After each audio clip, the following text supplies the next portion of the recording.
David's 5Ds, digital design, documentation and delivery. So, enjoy. All right, well, thank you for being here today.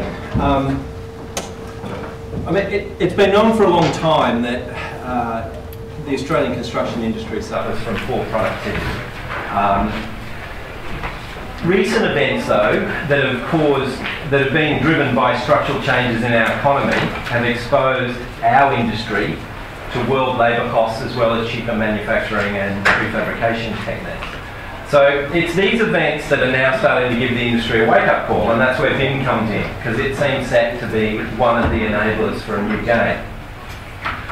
Now, there's a problem with that, though. We know a lot about 3D modelling, and capabilities are very strong in that area, but there's very little knowledge about 4D linking of time and 5D linking of costs. So that's what I'm going to talk about today, is just 5D, because that's my specialty in estimating and cost planning. Now, 5D is often described as quantity takeoff, and I think that totally understates the exercise.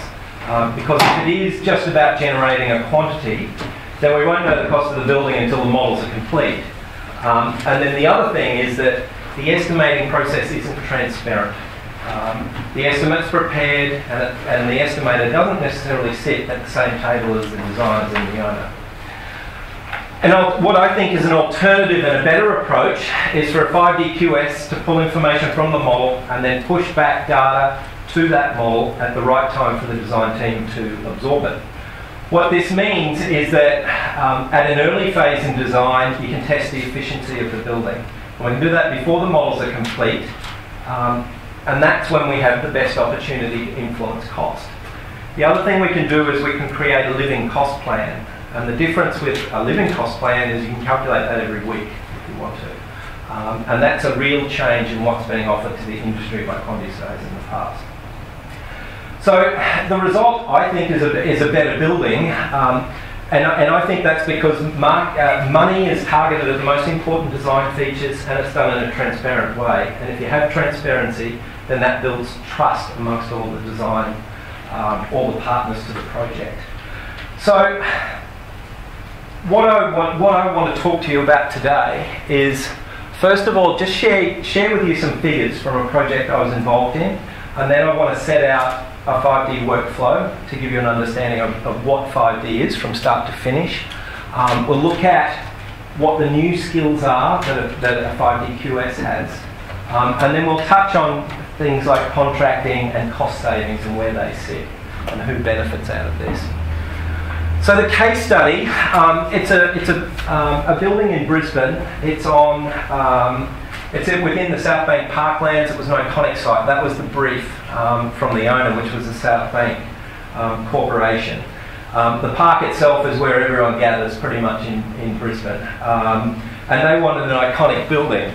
This was the original master plan. It's not a big project as such. Like, the building work was only about 15 million, but this was the building work through here.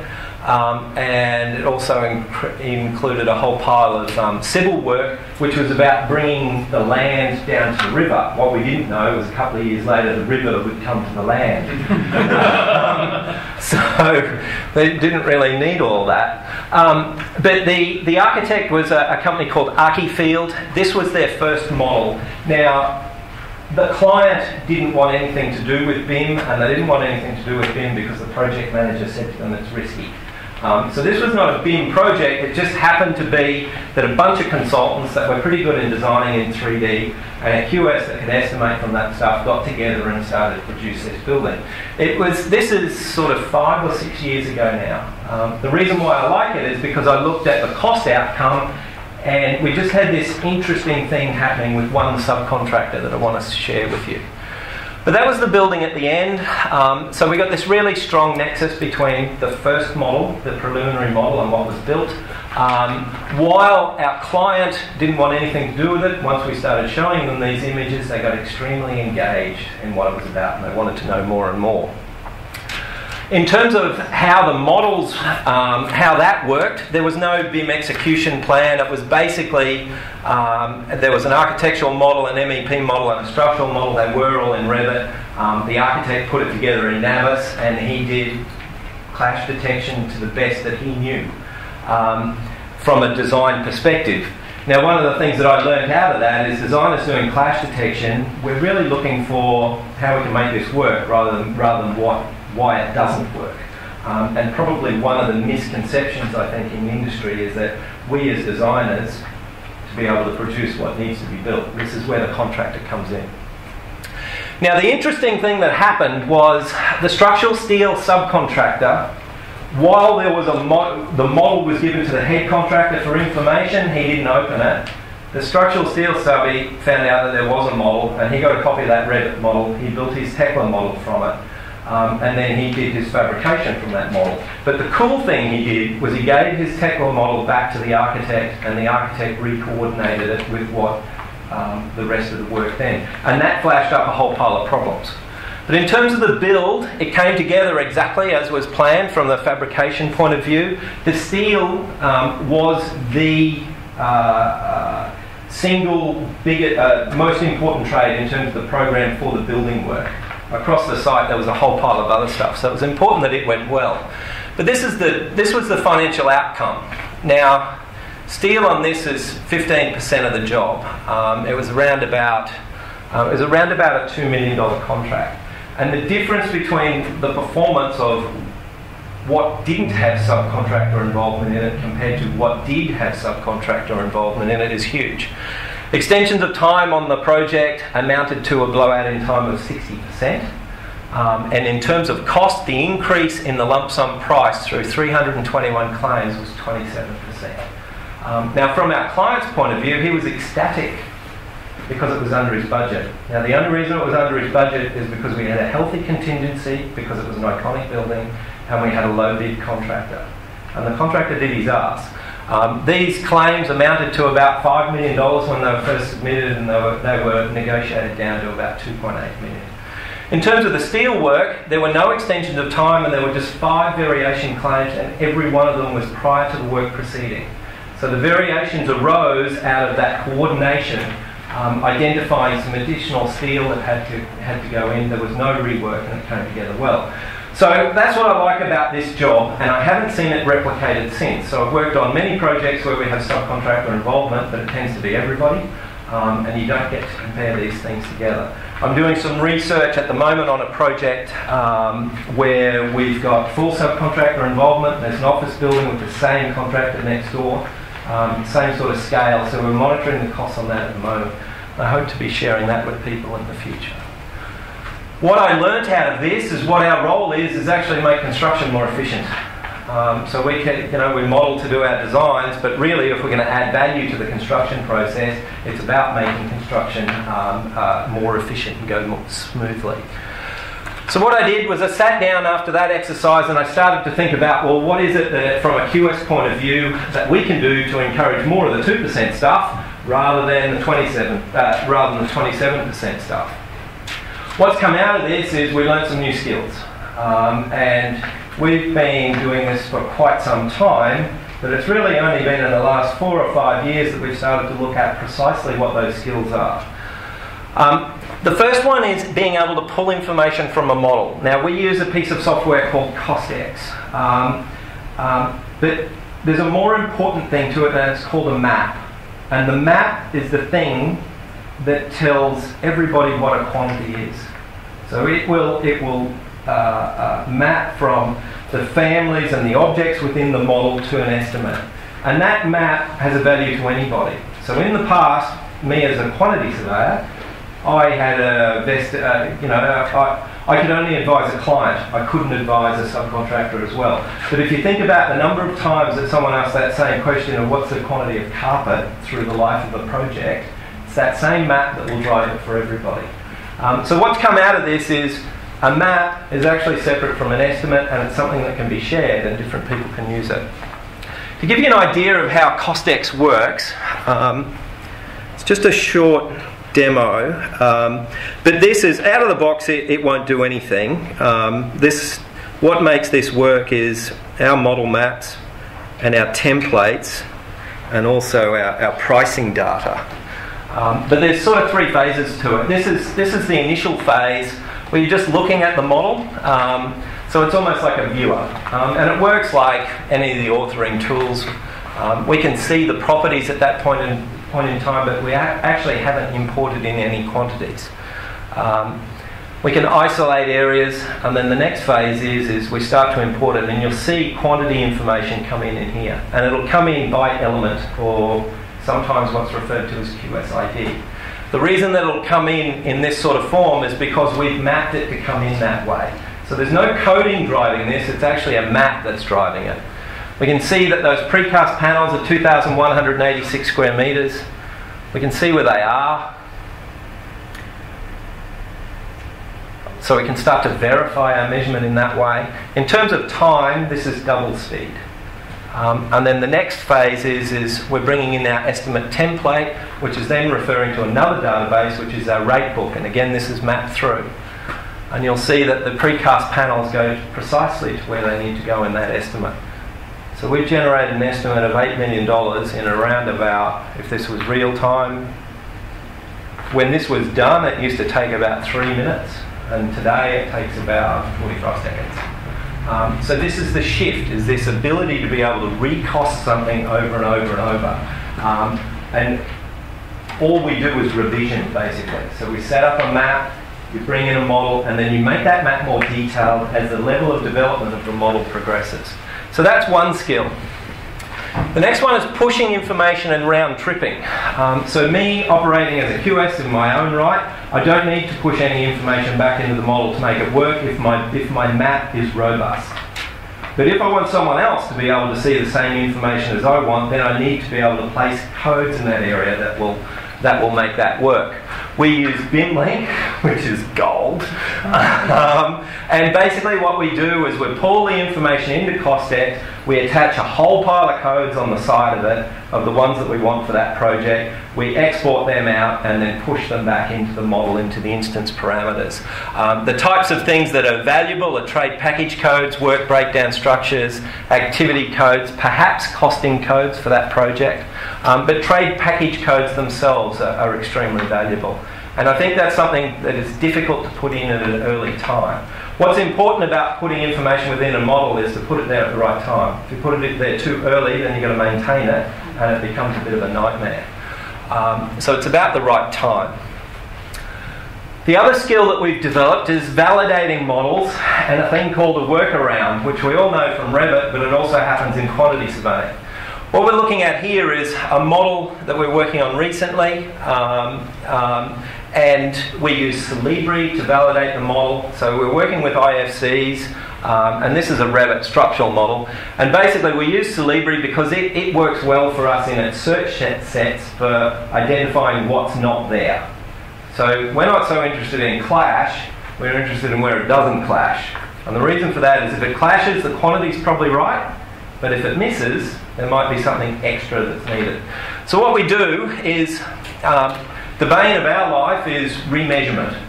So one approach we could take is, this model's ratchet, I can't rely on that, I'm going to measure it by hand.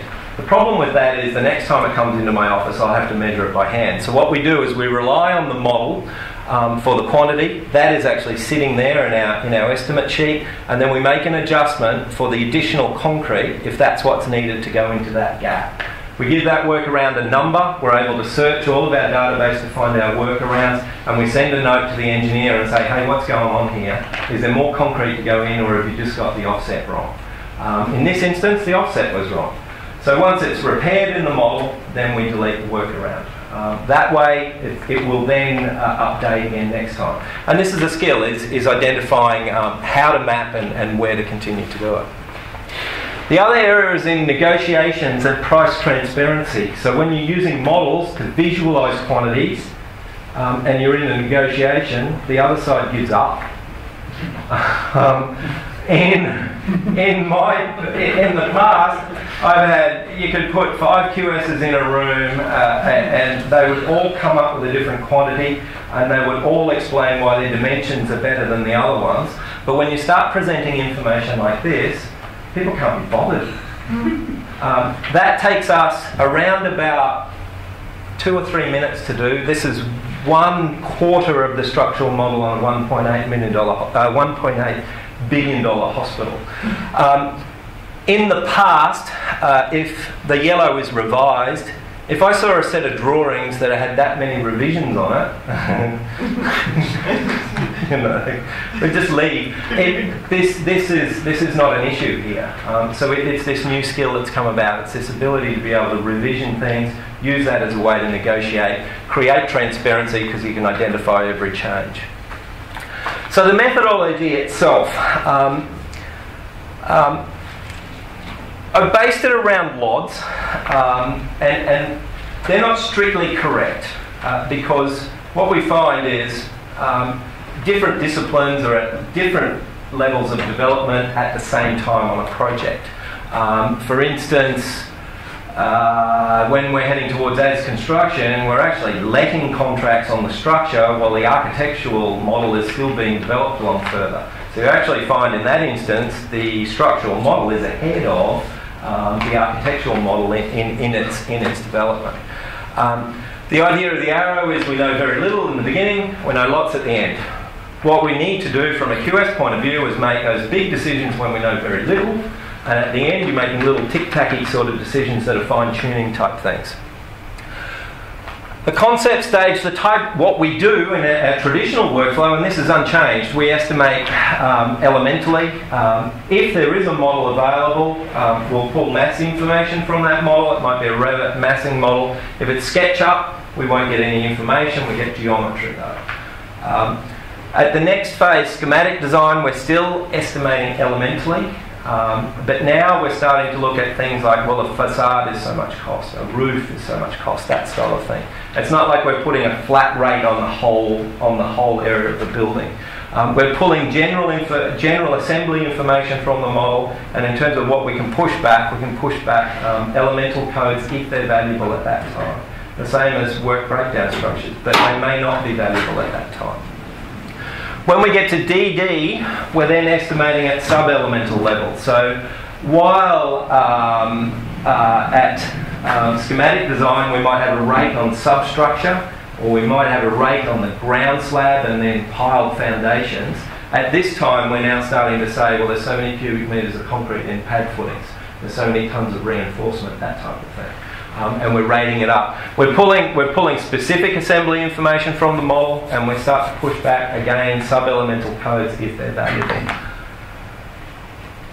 At the end, and this is something I heard it talked about earlier today, that if you record the actual costs at construction, well then that's what you've got, that's what's useful for FM. That's actually not true.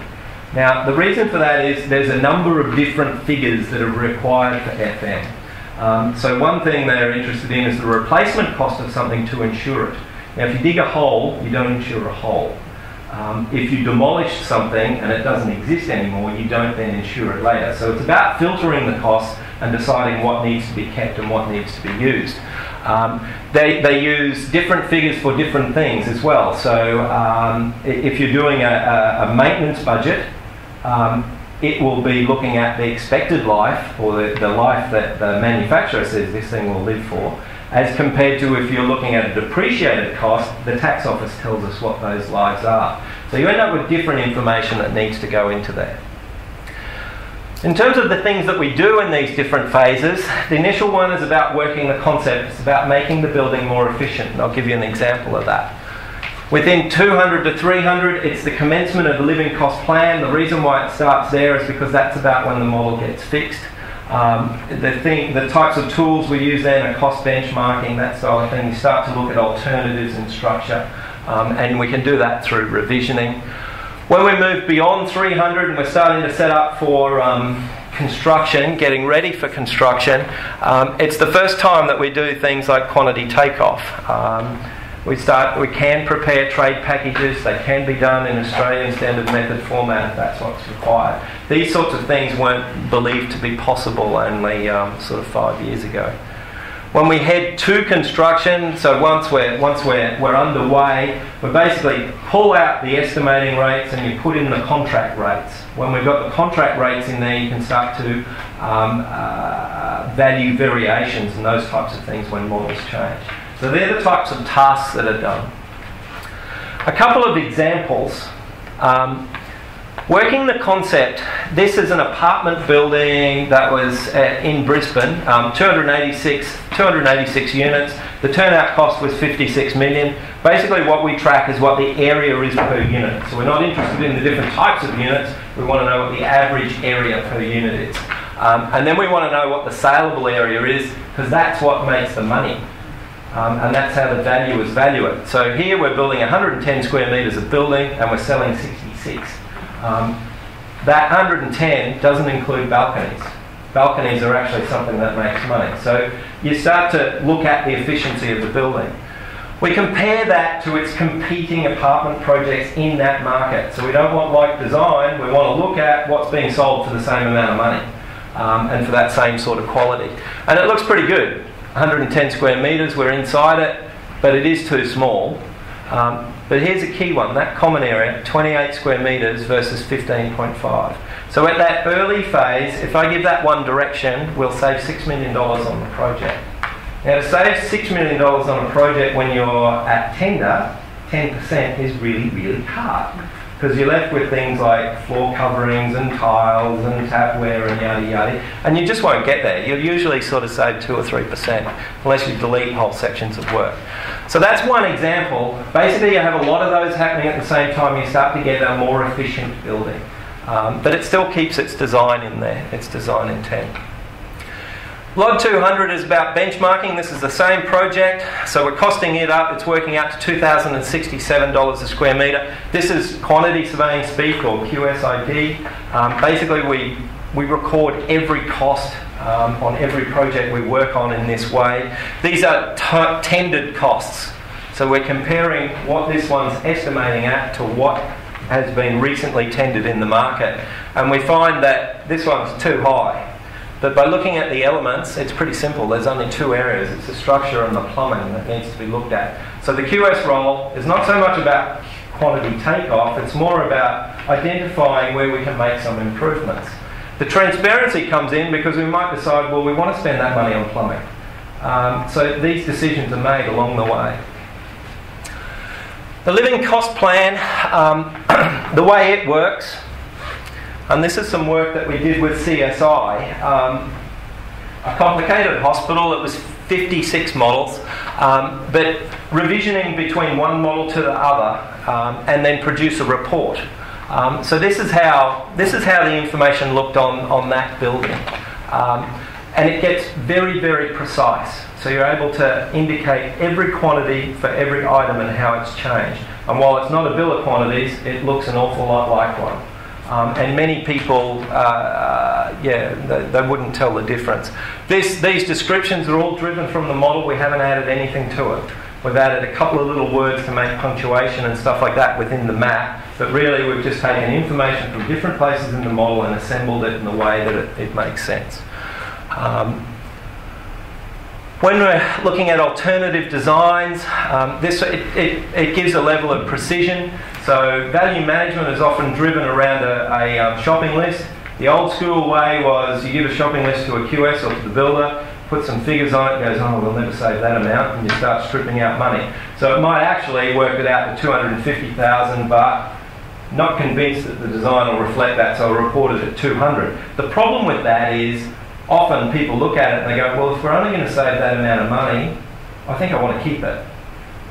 Where transparency comes into this is you start to get precision about every saving on every meterage of the balustrade, of the hob, of the tiles, all the components that have been deleted in there, and it's picked up.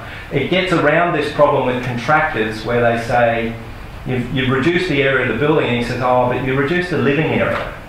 You know, those expensive bits, the kitchen and the bathroom are still there, so I can't give you back all the money. So this is where you start to get transparency in these things in terms of negotiations. Alternative materials are done in the same way. This is just looking at different cladding. This one had actually different spans on the cladding, so you ended up with wall girts in different places. Another thing that we can work with, this is work that we did with ADG. I mean, Vico earlier was saying they've got the only piece of software that combines 4D and 5D together in the world, and that is true. Because to do this is really, really hard. The reason that this is hard is because time and cost just don't sit well together. In cost, we cost it by the quantity of material, whereas on time, you'll tend to look at, say, a slab for a tower. You're working on a cycle, and it's more like this thing's going to be done in 5 days, and that's the cycle that we need to meet, and we'll work out the manpower to make it happen. It's not driven, the costings aren't driven, or the time period isn't driven by quantities in the same way. But this is a demo of the work that we did with ADG, and it was hard to do because basically what we needed to do was export the activity codes from P6, ADG pushed them into the model, then we pulled them out of the model, attached our costings to them, then put it into another database where we mixed it together, and then we looked at it in Navis. And if it wasn't right, well, then you had to do it all again. So while revisioning within CostX is very, very simple, revisioning in this is hard. But things like Vico look like they're doing that in a much better way.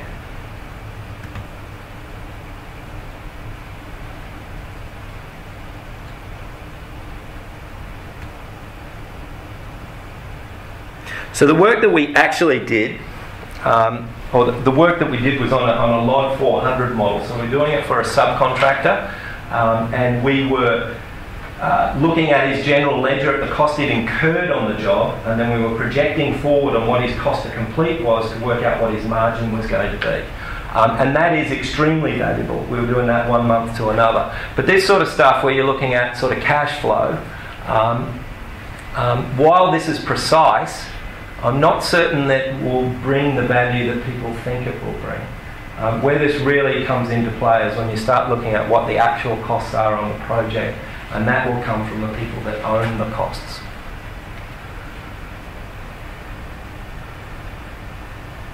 What is simple with Navis is to be able to just put some costs in there and stretch it over a period so it looks like it's calculating it properly, but in actuality it's not.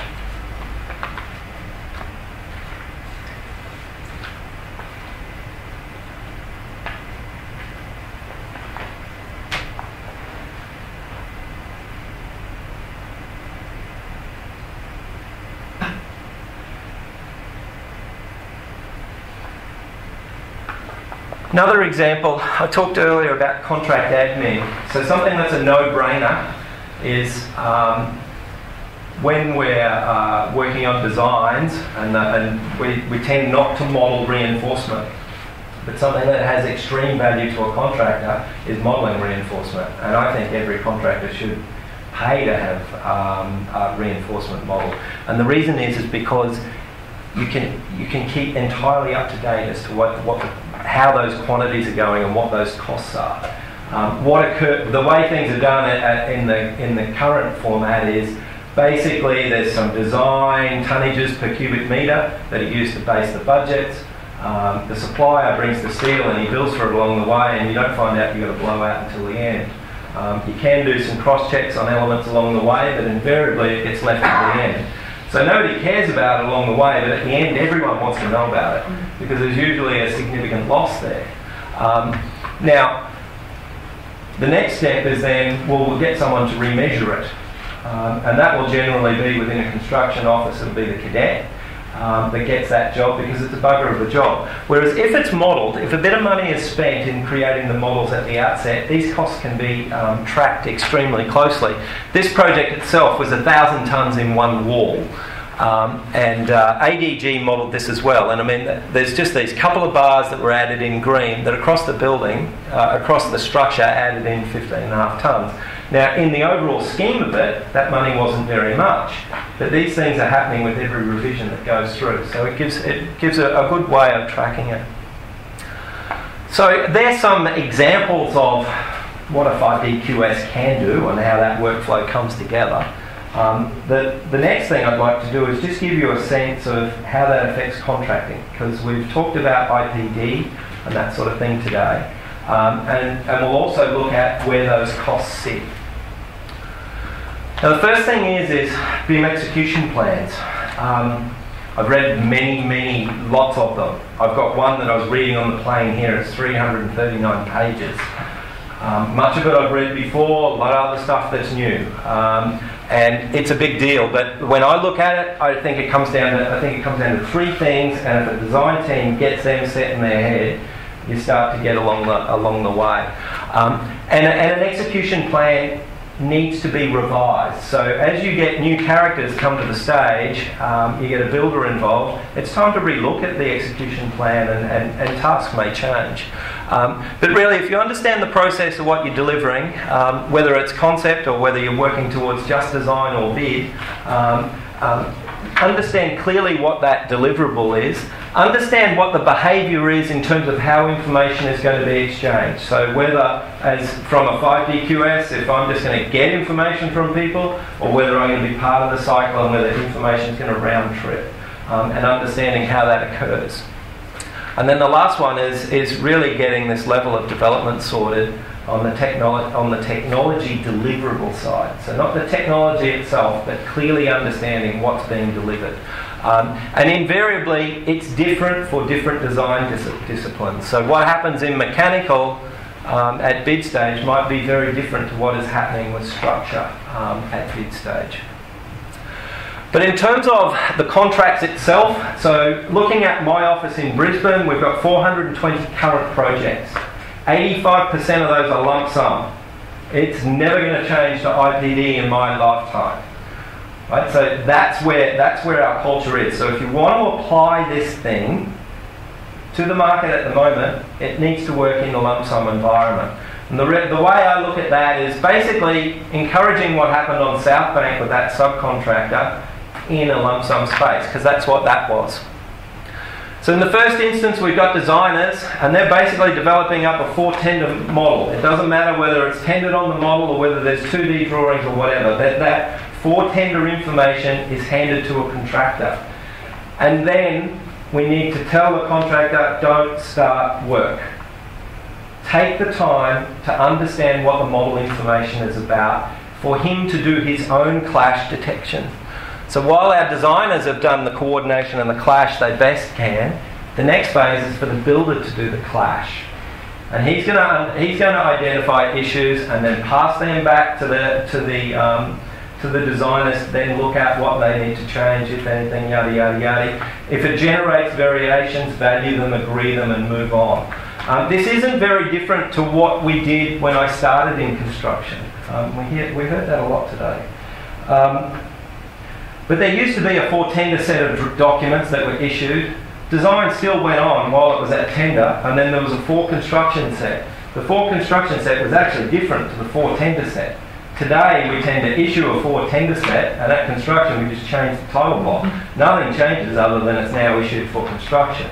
What I'm looking at here is that it's actually the contractor that's giving the information back for the 4-construction set of documents. What's changed?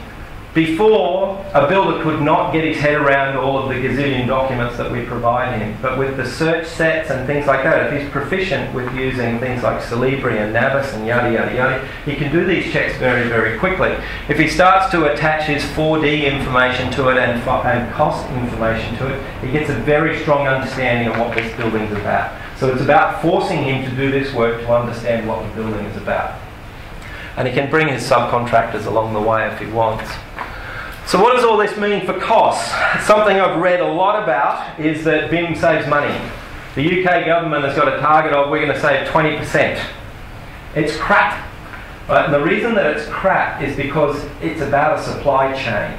If I go along to a subcontractor today and I say, hey, we've got this building and it's designed in 3D, it's going to be a really, really efficient building. You need to give me a lower price. You won't get a lower price. He hears that every other day. Basically, what needs to occur is our industry needs to get used to the construction goes smoothly and then price will come down. So it takes time for these things to occur. You won't see a saving at the first instance. The next thing is to understand where money is on a construction project. Right, so where are savings made? There can be a lot of focus on head contractors, but they don't control the lion's share of the work. There's about 83% of every project sits with subcontractors. If you don't have them involved, you're not going to make significant savings. And similarly, if you're negotiating with a head contractor, it's about his preliminaries and maybe his profit margin, which is bugger all. And it's seriously bugger all compared to subcontractors. Depends on what the subcontract is, but the subcontractors could be up to 7 times the profit margin of what a head contractor has. Mechanical, electrical is a bit different because mechanical then sub down the line. But the guy that is doing the work often has a profit margin, and so he should. So this isn't about people are getting paid too much. This is about getting the people on board that are actually going to be able to introduce savings. So in terms of who owns savings, you need to understand 2 things. You need to understand when a contract is formed, and you also need to understand what the initiative is. So what I've tried to set out in this, it's quite complex because we're looking at here a contractual line to a head contractor, and we're looking at a contractual line to a subcontractor. And then down this side we've got the phases of construction all the way through to operation. The way it works is like this. If we made the building more functionally efficient at the outset and we saved that $5 million that I indicated at the beginning, if we did that before a contract is let, the owner will get that money. He will save that money. He won't actually know he saved that money because there's no contract in place. So this is in terms of selling the story of BIM, really what you're selling is you're not going to pay that extra money that you don't know you're going to pay. That's hard. Whereas if he has let a contract to a D&C contractor, it's the D&C contractor that will make that money. So in terms of looking at who saves money, they're the people that should be investing in improving the BIM. Because they're the people that are going to benefit out of it. Invariably, say for a block of units, if there's a contract in here, it's based on things like you'll supply so many units. It doesn't sit down and say the common area is going to be 15.5 square metres per unit. So this is the difference that we see. The other end of the scale, if we look at accurate for construction documents, like the South Bank example, it's the subcontractor that's going to get the lion's share of that saving. In terms of the, green is the highest saving. The interesting thing is the designer, he doesn't get too much. But it's really only what you save in terms of using the technology and how it's more productive for you. So I think it's important to understand where money sits within the supply chain and then what the effect is that you're bringing by improving some of these initiatives. So I hope I've given you a bit of an insight as to what 5D is about. There's no doubt that in this space we now have new skills, and there's also really reliable and good technology that's available there. The problem with the technology is it's extremely easy to use and it's really easy to teach. What is needed is experience to make that all work, because that's what gives the certainty. And that's really what our clients are about, is they're looking for certainty. To get that, you need to work with people that know what they're doing, and that they need to be able to leverage this technology in the best way for you. So I hope I've given you some ideas. Thank you. If anyone wants a copy of this stuff, you can download it from the website. There's all sorts of other interesting things under this BIM advocacy thing. But if there's any questions... Now's the time. Beg your pardon? Now's the time to ask them. Yeah. And it's 6 o'clock in Brisbane, so where's the beer? Can I just ask you one question?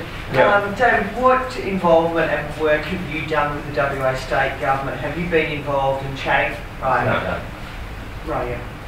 That, from my perspective of the involvement I've had here in WA, I think that what you just said then would have a really big impact on them. Yeah, for them to understand. So, savings is something that's not well understood. Yeah. But there's a whole article on our website on that if you want to share it with them. Oh, definitely. Yeah, great. So question. The codes you're using to map your costs, you're using master spec or omni formats, or what classification system you use? Or you have your None. Yeah, and this is one of the things. So back in the day, so working with Costex, 6 years ago, it was important to have a code and you would map to a code. But the way the technology has changed is the codes aren't needed. So we're basically, I'm not sure how it works, but it doesn't rely on it. There's a couple of things that will stuff it up. So someone earlier said, decide on the north point early. So when we're revisioning, and that's interesting because like I was at RTC the other day and they said don't put in the base points until you know everything's set, do it as late as you possibly can. Me as a QS, when we import the model, the software knows what that item is. If it comes in the next time it's got a different base point, it won't recognise anything. But again, I mean that's a problem, but we can fix it because we know what we're doing. So we just reset the base point and change the revisioning and we reset and move along. But yeah, otherwise it looks at it and says everything's changed. I feel that person had because I would set my last point very, very early. Oh, well, same. I would have thought I would have thought that was a definite. But I'm just going through tips and tricks at RTC this year. This was one of the clear things they said. Not sure why. Just went like, yeah. And changes in family names give us a problem too. But again, that's one thing where I thought code would be in because the family name and spelling mistakes don't happen with codes. But So the thing with codes is we can make it robust by pushing those codes back, and they can be anything. It doesn't matter.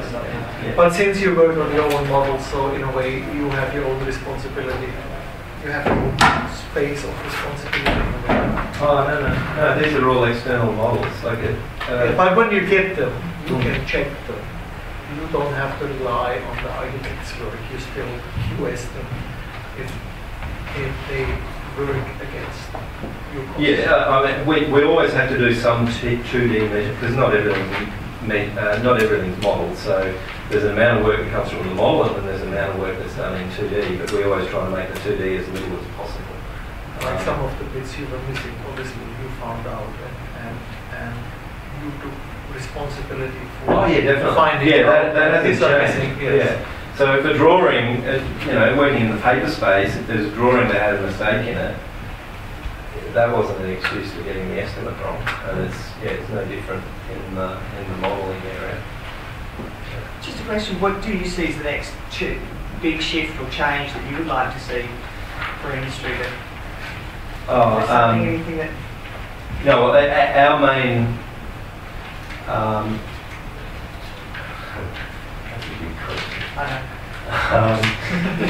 I used to spend a lot of time trying to change industry back in 2003, 2004. Wasn't ready for it. I went away and we did what we could do. So we just started concentrating on 5D and we just estimated from models. Now we're still the same positioning. We estimate from models. We're BIM ready, but we estimate from models. And the coolest work we're doing at the moment is with contractors. And that's happening, this whole collaboration idea. We're actually co-locating with contractors. So, in the past, a bill of quantities as such would be provided externally and given to a builder. I mean, in these cases, we're actually working inside the builder's office, generating a bill of quantities that we both agree, which is just a little bit different. No change in contracting. It's still going to be a negotiated lump sum. It's just that all the quantities and everything agree. Simple question: can green design save any costs? Green design? Yep. Sure it can. Or how much can increase the cost? For example, 6-star, 4-star. Yeah. It's interesting. We talk about transparency, right? So in the mechanical space, I can remember sitting there on a office building in Brisbane, and the developer signed a lease, and he's providing 4.5-star Green Star, right? And then he goes, 4-star. And then the tenant said, I want 4.5. And he's gone back to the mechanical guy and he said, we need 4.5-star. And he's going, that's going to be 7% more. And it's just made up. He didn't know. And I don't know, it might have worked out to 21%, I don't know. But this is the thing is, it comes down to the actual detail of what's changed. And some things can be quite expensive, and other things are an absolute bargain. I mean, putting a CO2 sensor within a car park doesn't cost any money. And yet it has changed. Building green is different from achieving green. Definitely, definitely. But it's a really complex formula. Building green is different than achieving green. Definitely. Yeah, that's Can I just ask one, might be a little bit technical, just back on the ArcField job, what did the architect have to do with whatever software they use so that when you revise the cost, everything had to be the same? So precast wall has to be a precast wall again, or, you know, what is the thing? You need, there's no code. They don't have to do anything different. So you just grab it, you do your mapping, and then what's the thing that has to be the same next time so that it maps the right way? Well, the most critical thing for us is accurate geometry. So the information, you know, we can work out what specifications are and that sort of thing and attach it to cost. But something that you've got to have is accurate geometry, and that's what I'd like to see first. Does it help you in the model by grade? That's something I'm trying since many years. I'm trying to that we actually have separate objects that use different trades. Does that help you, or is that no? But modelling the way it's constructed is extremely valuable. That's so yeah, there's. So if I use columns don't go through plans. Yes. Or if I model structural walls, this comes from lining. Yeah. I model lining separate. Just 4 to 5. Definitely. What happens to the object? Definitely. That's not necessarily done with architects because they think different, but does that help in a costing sense? Have them as separate objects. Well, I would have thought they would be separate. But like at log 200, they might be a solid wall or something, a generic wall. But I would have thought at log 300, yeah, you'd have to be modelling what the components of that wall is. Yeah, because it's generally not a common way of working. There's compound walls, and a compound wall could be a shear wall with front facing of brick, and then maybe some insulation between. But they might be actually costs that are related to 3 different trades. Yeah.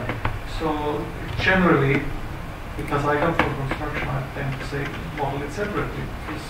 I think that's best, but I mean, some people will give it a wall type and then they'll describe what that wall type is. And then that's okay, except you've got to try and work out the other side. So then you just put a different system cost to it, or assembly cost. Yeah, you're just putting a different rate on the wall. What I prefer is individually. But I've seen some people model paint. Well, that's so they're putting a surface on to identify the paint. Sometimes you can model for the sake of modelling. The price of double epoxy paint. I didn't know it was that many coats. You could just get that from volumes, couldn't you? Room volumes, and go, okay, all these planar elements. For paint? Yeah. We get it from the base. Or just perimeter plus height. Yeah, well, I mean, actually, when we map, we can see all the parameters. Yeah. So we might take a linear length, yeah. and then be looking at and then applying the same ceiling height to it. Okay. So you'll look at it and you'll make an assessment. Yeah. And that's why I say scheduling within Revit is compared to what we can do outside. Yeah. Try and do those things inside the authoring tools is complicated. Because you might have 50 columns painted, 50 not painted. Yeah. Did you have a look at the new Navisworks costing module in It's just quantity takeoff. Just put it to Navisworks costing module. Yeah, it's the quantity takeoff solution from what it is put into Navisworks. I don't rate it. I'm keen to watch it, but I don't rate it. It's like their timeliner. From a programming point of view. Thank you. Thanks. Yes.